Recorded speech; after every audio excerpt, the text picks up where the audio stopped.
ನಮಸ್ಕಾರ ರಿವ್ಯೂ ಚಾನೆಲ್ಗೆ ಸ್ವಾಗತ. ನಾನು ಸೌಖ್ಯ ಗಾಂವ್ಕರ್. ಮೂಡಾ ಕೇಸ್ನಲ್ಲಿ ಮಹತ್ವದ ಬೆಳವಣಿಗೆ. ಸಿದ್ದರಾಮಯ್ಯನವರ ವಿರುದ್ಧ ಮತ್ತೊಂದು ಸ್ಫೋಟಕ ದಾಖಲೆ ರಿಲೀಸ್. ಹಾಗೆ ಇಡಿಯಿಂದಲೂ ಕೂಡ ದೊಡ್ಡ ಹೆಜ್ಜೆ. ಸೊ ಈ ವಾರವೇ ಸಿದ್ದರಾಮಯ್ಯನವ್ರಿಗೆ ಸಂಕಷ್ಟ ಫಿಕ್ಸ. ಒಬ್ಬ ವ್ಯಕ್ತಿಯ ಬಳಿ ಎಲ್ಲ ರಹಸ್ಯಗಳು ಅಡಗಿವೆ, ಅವರನ್ನು ಅರೆಸ್ಟ್ ಮಾಡಲೇಬೇಕು ಅನ್ನೋ ಕೂಗು ಈಗ ಎದ್ದಿರೋದು ಯಾಕೆ? ಒನ್ ಬೈ ಒನ್ ಮಾಹಿತಿ ಮುಂದೆ ಇಡ್ತಾ ಹೋಗ್ತೀವಿ. ಮಿಸ್ ಮಾಡಿದ್ರೆ ನಮ್ಮ ಚಾನಲ್ನ ಸಬ್ಸ್ಕ್ರೈಬ್ ಮಾಡಿ, ಹಾಗೆ ನಿಮ್ಮ ಅಭಿಪ್ರಾಯ ಕಮೆಂಟ್ ಮಾಡಿ ತಿಳಿಸಿ. ವೀಕ್ಷಕರೇ, ಸದ್ಯ ಈಗ ಮೂಡಾ ಕೇಸ್ನಲ್ಲಿ ಲೋಕಾಯುಕ್ತ ವಿಚಾರಣೆಯು ಕೂಡ ಅಂತಿಮ ಘಟ್ಟಕ್ಕೆ ಬಂದು ತಲುಪಿದೆ. ಮಾಜಿ ಆಯುಕ್ತರುಗಳು, ಮೂಡಾ ಆಯುಕ್ತರಾಗಿದ್ದವರು ಯಾರ್ಯಾರಿದ್ರು ಆ ಕಾಲದಲ್ಲಿ, ಜಮೀನು ಹಂಚಿಕೆ ಅಂದರೆ ಪರ್ಯಾಯವಾಗಿ ಸೈಟ್ ಹಂಚಿಕೆ ಸಂಬಂಧಪಟ್ಟಂತೆ ಅವ್ರನ್ನೆಲ್ಲ ಕರೆಸಿ ವಿಚಾರಣೆ ನಡೆಸ್ತಾ ಇದೆ ಲೋಕಾಯುಕ್ತ. ಮತ್ತೊಂದು ಕಡೆ ಇಡಿ ಕೂಡ ಚುರುಕುಗೊಳಿಸಿದೆ ವಿಚಾರಣೆಯನ್ನು. ಸಿದ್ದರಾಮಯ್ಯನವರ ಬಾಮೈದನ ತನಕ ಬಂದು ತಲುಪಿದೆ ಈ ಕೇಸಲ್ಲಿ. ಮೂಡಾ ಅಧಿಕಾರಿಗಳು, ಮೂಡಾ ಡಾಕ್ಯುಮೆಂಟ್ಸು, ರೇಡು ಇದೆಲ್ಲ ಆಯ್ತಲ್ವಾ. ಅದಾದ ಮೇಲೆ ಜಮೀನು ಮಾರದ ದೇವರಾಜು ಮತ್ತು ತಗೊಂಡಂತಹ ಬಾಮೈದ ಮಲ್ಲಿಕಾರ್ಜುನ ಸ್ವಾಮಿ ತನಕ ನಿನ್ನೆ ಇಡಿ ವಿಚಾರಣೆ ನಡೆಸಿದ್ದಾಗಿದೆ. ಈಗ ಉಳ್ಕೊಂಡಿರೋದು ಯಾರು? ಸಿದ್ದರಾಮಯ್ಯನವರ ಪತ್ನಿ ಮತ್ತು A1, ಅಂದರೆ ಈ ಕೇಸ್ನಲ್ಲಿ ಲೋಕಾಯುಕ್ತ ಪ್ರಕಾರ ನೋಡೋದಕ್ಕೆ ಹೋದರೆ A1 ಅವರು. ಇಡಿ ಈ ಪ್ರಕರಣದಲ್ಲಿ ಯಾರ ವಿರುದ್ಧ ಗಂಭೀರ ಆರೋಪ ಕೇಳಿ ಬಂದಿದೆಯೋ, ಕೇಸನ್ನು ದಾಖಲಿಸಲಾಗಿದೆಯೋ, ಸಿದ್ದರಾಮಯ್ಯನವ್ರನ್ನೂ ಕೂಡ ಕೆಲವೇ ದಿನಗಳಲ್ಲಿ ಸದ್ಯದಲ್ಲೇ ವಿಚಾರಣೆಗೆ ಕರೆಯೋದು ಫಿಕ್ಸ್ ಅಂತಾನೆ ಹೇಳಲಾಗ್ತಿರೋದು. ಮಲ್ಲಿಕಾರ್ಜುನ ಸ್ವಾಮಿ ಏನಂತ ಹೇಳಿಕೆ ಕೊಟ್ಟಿದ್ದಾರೆ, ನನಗೂ ಇದಕ್ಕೂ ಏನೂ ಸಂಬಂಧ ಇಲ್ಲ, ನಾನು ಖರೀದಿ ಮಾಡಿದಾಗ ದೇವರಾಜು ಹೆಸರಲ್ಲಿತ್ತು, ಆದರೆ ಅದು ಹೆಂಗೆ ಕನ್ವರ್ಷನ್ ಆಯಿತು, ಯಾವಾಗ ಮೂಡಾ ವಶಪಡಿಸ್ಕೊಳ್ತು, ಇದು ಯಾವುದ್ರ ಬಗ್ಗೆನೂ ನನಗೆ ಮಾಹಿತಿಯೇ ಇಲ್ಲ. ನಾನು ಒಬ್ಬರಿಂದ ಜಮೀನು ಖರೀದಿ ಮಾಡಿ ಅದನ್ನು ಆಮೇಲೆ ಯಾವುದೋ ಒಂದು ಟೈಮಲ್ಲಿ ಸಹೋದರಕ್ಕೆ ಕೊಟ್ಟಿದ್ದೀನಿ ಅನ್ನೋದನ್ನು ಹೇಳಿಬಿಟ್ಟು ಬಂದಿದ್ದಾರೆ.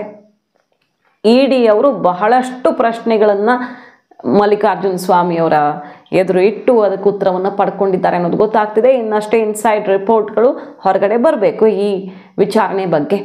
ಈಗ ನೋಡಿ, ಸ್ನೇಹಮಯಿ ಕೃಷ್ಣ ಒಂದು ಮಹತ್ವದ ದಾಖಲೆಯನ್ನು ರಿಲೀಸ್ ಮಾಡಿದ್ದಾರೆ. ಜೊತೆಗೆ ಈ ಕೇಸ್ನಲ್ಲಿ ಅತಿ ದೊಡ್ಡ ತಿರುವನ್ನು ಯಾರು ಕೊಡಬಲ್ಲರು ಅಂದರೆ ನಟೇಶ್, ಮೂಡಾ ಮಾಜಿ ಆಯುಕ್ತ. ಟಿವಿಗಳಲ್ಲಿ ನೋಡಿರ್ತೀರಿ, ಒಬ್ಬ ವ್ಯಕ್ತಿ ಸಿಕ್ಕಾಪಟ್ಟೆ ಅಬ್ಬರಿಸಿರೋದನ್ನು. ಲೋಕಾಯುಕ್ತಕ್ಕೆ ಬಂದಾಗ ಅಲ್ಲಿ ಟಿವಿ ಮಾಧ್ಯಮಗಳು ಕವರ್ ಮಾಡೋದಕ್ಕೆ ಹೋದರೆ, ನಾನು ಡಾನ್ಸ್ ಮಾಡ್ತಾ ಇದ್ದೀನ, ಇಲ್ಲೇನು ನಡೀತಾ ಇದೆ, ಇಲ್ಲಿ ಏನು ಬುದ್ಧಿ ಇಲ್ವಾ ಅಂತೆಲ್ಲ ಮಾಧ್ಯಮಗಳ ಮೇಲೆ ಹಾರಾಡಿ ಚೀರಾಡಿ ಎಗರಾಡಿರೋದನ್ನು ನೋಡಿದ್ವಿ. ಮಾಧ್ಯಮಗಳು ಅವ್ರು ಹೋಗ್ತಿರೋದನ್ನು ರಿಪೋರ್ಟ್ ಮಾಡಿದರೆ ಯಾಕಷ್ಟು ಸಿಟ್ಟು ಅವ್ರಿಗೆ ಅನ್ನೋದೇ ಅರ್ಥ ಆಗಿಲ್ಲ. ಇನ್ಫ್ಯಾಕ್ಟ್ ಬಹಳ ಗಂಭೀರ ಆರೋಪ ಇರೋದೇ ಇವ್ರ ಮೇಲೆ. ಇವರ ಆಗಿದ್ದಾಗಲೇ ದೊಡ್ಡ ಸಮಸ್ಯೆಯನ್ನು ಮಾಡಿದ್ದಾರೆ, ಪ್ರಭಾವಿಗಳಿಗೆ ಕೊಟ್ಟಿದ್ದಾರೆ ಎಲ್ಲ. ಸಿದ್ದರಾಮಯ್ಯನವರ ಮನೆಗೇ ಹೋಗಿ ಇವರು ಮಾತಾಡ್ಕೊಂಡು ಬಂದಿದ್ರು ಅನ್ನೋ ಹೇಳಿಕೆ ಬಂದಿತ್ತಲ್ಲ, ಅದ್ರ ಮೇಲೆ ವಿಚಾರಣೆ ನಡೆಸಿದ್ರೆ ಅಷ್ಟು ಹೊರಗೆ ಬರುತ್ತೆ ಅಂತಿದ್ದಾರೆ. ಈಗ ಸ್ನೇಹಮಯಿ ಕೃಷ್ಣ ಮತ್ತು ಗಂಗರಾಜು, ಸಾಮಾಜಿಕ ಕಾರ್ಯಕರ್ತ ಗಂಗರಾಜು ಅವರು ಯಾರನ್ನ ಅಟ್ಯಾಕ್ ಮಾಡಲಾಯಿತು ಅಂತೆಲ್ಲ ಆರೋಪ ಮಾಡಿದ್ರಲ್ಲ, RTI ಕಾರ್ಯಕರ್ತ, ಅವರೇ ಹೇಳ್ತಿರೋದು ಈ ನಟೇಶ್ ಅರೆಸ್ಟ್ ಮಾಡಿಬಿಟ್ರೆ ಅಷ್ಟು ಸತ್ಯ ಹೊರಗಡೆ ಬರುತ್ತೆ ಅಂತ. ಈ ಕೇಸ್ನಲ್ಲಿ CM ಪ್ರಭಾವ ಏನು ಅನ್ನೋದು ಕಂಪ್ಲೀಟ್ ಆಗಿ ಗೊತ್ತಾಗುತ್ತೆ ಅಂತಿದ್ದಾರೆ. ಏನು ಹೇಳ್ತಿದ್ದಾರೆ ಅಂದರೆ, ಸ್ನೇಹಮಯಿ ಕೃಷ್ಣ, ಗಂಗರಾಜು ಅವರೆಲ್ಲ ಹೇಳ್ತಿರೋದು, CM ಮನೆಗೆ ನಾನು ಹೋಗಿ ಸೈಟ್ ತಗೊಳ್ಳುವಂತೆ ಮನವೊಲಿಸಿ ಬಂದಿದ್ದೇನೋ ಹೇಳಿಕೆ ಕೊಟ್ಟಿದ್ರಂತೆ ನಟೇಶ್ ಅವರು. ಅದೊಂದು ಸ್ಟೇಟ್ಮೆಂಟು ಈ ಕೇಸ್ನ ಅತಿ ದೊಡ್ಡ ತಿರುವನ್ನು ಕೊಡಬಲ್ಲದು. ಹಾಗಾದರೆ ಯಾಕೆ ಒಬ್ಬರು ಮನೆಗೆ ಹೋಗಿ, ರಾಜಕಾರಣಿಯ ಅಥವಾ ಮುಖ್ಯಮಂತ್ರಿಯ ಮನೆಗೆ ಹೋಗಿ ಯಾಕೆ ಮನವೊಲಿಸಿ ಬರ್ತಾರೆ? ಅಧಿಕಾರಿಯೊಬ್ಬರಿಗೆ, ಮೂಡಾ ಆಯುಕ್ತರೊಬ್ಬರಿಗೆ ಯಾಕಷ್ಟು ಇಂಟ್ರೆಸ್ಟು? ಆ ರೀತಿಯ ಕೆಲಸಗಳನ್ನು ಮಾಡೋದಕ್ಕೆ ಕಾನೂನಲ್ಲಿ ಅವಕಾಶ ಇದೆಯಾ ಇಲ್ವಾ ಅನ್ನೋದರ ಸುತ್ತವೇ ಈ ಕೇಸ್ ನಿಂತಿದೆ. ಅದು ಒಂದು ಸ್ಟೇಟ್ಮೆಂಟ್ ಅವರು ಕೊಟ್ಟಿದ್ರು ಅಂತ ಹೇಳಲಾಗ್ತಿರುವ ಅದೊಂದು ಸ್ಟೇಟ್ಮೆಂಟು ಈ ಕೇಸ್ನ ಭವಿಷ್ಯವನ್ನು ನಿರ್ಧರಿಸುತ್ತೆ.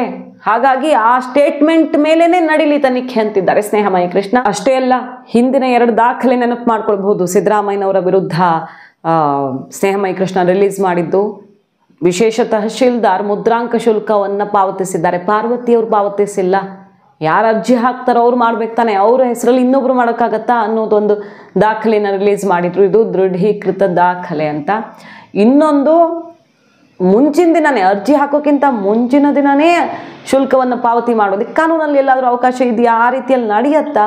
ಇಲ್ಲಿ ಹಂಗಾಗಿದೆ, ಪ್ರಭಾವ ಬೀರಿದ್ದಾರೆ ಅನ್ನೋದಕ್ಕೆ ಇಷ್ಟು ಸಾಕಲ್ವಾ ಅನ್ನುವ ಪ್ರಶ್ನೆಯನ್ನು ಎತ್ತಲಾಗಿತ್ತು. ಹಾಗೆ ಪಾರ್ವತಿಯವರ ಬದಲು ಸಿದ್ದರಾಮಯ್ಯನವರ ಖಾಸಗಿ ಆಪ್ತ ಸಹಾಯಕ ಸಹಿ ಮಾಡಿದ್ದು ಅದು ಹೇಗೆ ಅನ್ನೋದ್ರ ಸುತ್ತ ಇಡಿ ಕೂಡ ಜಾಲಾಡಿತ್ತು. ಈಗ ನೋಡಿ, ಇನ್ನೊಂದು ದಾಖಲೆ ಸ್ನೇಹಮಯಿ ಕೃಷ್ಣ ಅವರು ರಿಲೀಸ್ ಮಾಡಿರೋದು. ಜಮೀನನ್ನು ವ್ಯವಸಾಯೇತರ ಉದ್ದೇಶಗಳಿಗೆ ಭೂ ಪರಿವರ್ತನೆ ಪಡೆಯೋದಕ್ಕೆ ಬಳಸೋದಕ್ಕೆ ಬರೋದಿಲ್ಲ ಅಂತ ಪ್ರಾಧಿಕಾರದ ನಗರ ಯೋಜನಾ ಸದಸ್ಯರು ಸ್ಪಷ್ಟವಾಗಿ ತಿಳಿಸಿದ್ದಾರೆ.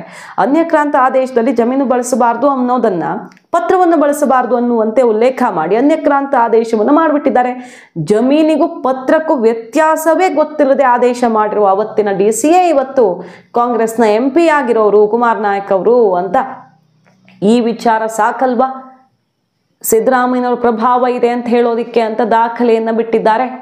ಇದರ ನಡುವೆ ಹಿಂದಿನ ಆಯುಕ್ತರುಗಳನ್ನೆಲ್ಲ ಕರೆಸ್ಕೊಳ್ತಿದ್ದಾರಲ್ಲ, ಧ್ರುವ್ ಕುಮಾರ್ ಅನ್ನುವಂಥ ಹಿಂದಿನ ಮೂಡ ಆಯುಕ್ತರಾಗಿದ್ದವರು ಸ್ಟೇಟ್ಮೆಂಟ್ ಕೊಡ್ತಿರೋದು ಹೌದು, ಸೈಟ್ ಕೊಡುವಂಥ ನಿರ್ಧಾರ ಆಗಿದ್ದು ಹೌದು, ಆದರೆ ಮುಖ್ಯಮಂತ್ರಿ ಸಿದ್ದರಾಮಯ್ಯನವ್ರನ್ನ ನಾನು ಆ ಟೈಮಲ್ಲಿ ಡೈರೆಕ್ಟಾಗಿ ಭೇಟಿನೂ ಮಾಡಿದ್ದೆ, ಬಟ್ ನಮಗೆ ಬೇಡ ಇದು ಅಂತ ಹೇಳಿದರು ಸಿದ್ದರಾಮಯ್ಯನವರು. ಆಮೇಲೆ ನನ್ನ ಅವಧಿ ಮುಗೀತು, ಅದಾದ್ಮೇಲೆ ಏನೇನಾಯಿತು ನನಗೆ ಗೊತ್ತಿಲ್ಲ ಅಂತಿದ್ದಾರೆ.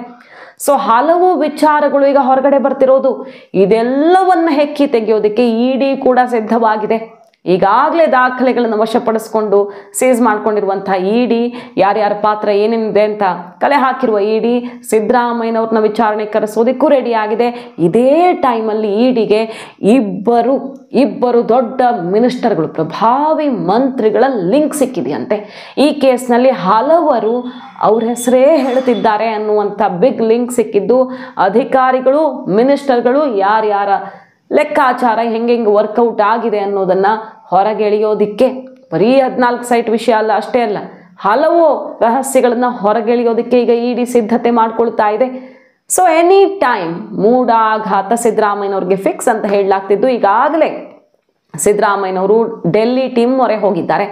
ಡೆಲ್ಲಿ ಕಾನೂನು ಎಕ್ಸ್ಪರ್ಟ್ಗಳ ಅಂದರೆ ಅಲ್ಲಿನ ವಕೀಲರ ತಜ್ಞರುಗಳ ತಂಡದ ಮೊರೆ ಹೋಗಿದ್ದಾರೆ ದಿಢೀರ್ ಅಂತ. ED ತನ್ನ ಪ್ರಕ್ರಿಯೆ ಚುರುಕುಗೊಳಿಸ್ತಾ ಇದ್ದ ಹಾಗೆ ಅನ್ನೋದು ಲೇಟೆಸ್ಟ್ ಅಪ್ಡೇಟ್. ಕಾದು ನೋಡಬೇಕು ಏನೇನಾಗುತ್ತೆ ಅಂತ. ಮಾಹಿತಿ ನಿಮಗೆ ಇಷ್ಟ ಆಗಿದ್ರೆ ಮಿಸ್ ಮಾಡ್ತಾರೆ, ನಮ್ಮ ಚಾನಲ್ನ ಸಬ್ಸ್ಕ್ರೈಬ್ ಮಾಡಿ, ನಿಮ್ಮ ಅಭಿಪ್ರಾಯ ಕಮೆಂಟ್ ಮಾಡಿ ತಿಳಿಸಿ. Thank you.